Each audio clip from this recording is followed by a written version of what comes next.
அனைவருக்கும் வணக்கம். என் பெயர் ஜி காவ்யாஸ்ரீ. நான் 5ஆம் வகுப்பில் படிக்கின்றேன். ஆதியில் பிறந்த மொழி, தென்பொதிகையில் தவழ்ந்த மொழி, கம்பன் கவி வடித்த மொழி, என் பாரதி கர்ஜித்த மொழி. என் தாய்மொழியான தமிழ் மொழியை வணங்கி அனைவருக்கும் எனது வணக்கத்தை தெரிவித்துக் கொள்கின்றேன்.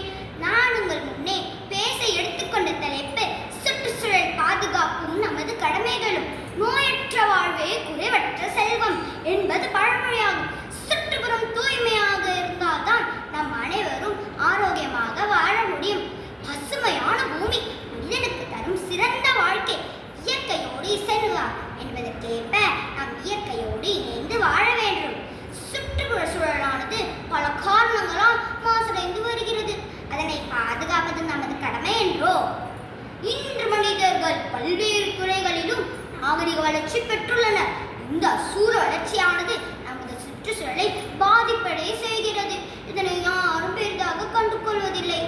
உலகின் நீர்ப்பரப்பில் 75% தொழிற்சாலை கழிவுகளாலும் ரசாயன கழிவுகளாலும் நீர் மாசடைகிறது. இயற்கை உரங்கள் அதிகம் பயன்படுத்துதல், பால்டீன் பொருட்கள் பயன்படுத்துதல் போன்ற காரணங்களால் நிலம் மாசடைகிறது.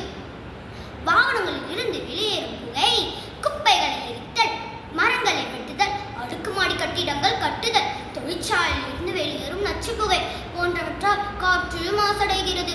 ஒரு போர் வீரனை அவனது போர்க்கவசம் போர்க்களத்தில் எவ்வாறு உதவுகிறதோ அதன் போன்றுதான் சுற்றுச்சூழல் மனிதனை பாதுகாக்கிறது. நாம் வாழும் சூழலை பாதுகாப்பது ஒவ்வொரு மாணவரின் கடமையாகும். மக்கும் குப்பை, மக்காத குப்பைகள் பிரித்தல், வீட்டு தோட்டங்கள் அமைத்தல், பிளாஸ்டிக் பால்டீன் பொருட்கள் குறைத்தல், பொது போக்குவரத்துகளை பயன்படுத்துதல் போன்ற செயல்பாடுகள் மூலம் மாணவர்களால் சூழலை பாதுகாக்க முடியும். நாட்டின்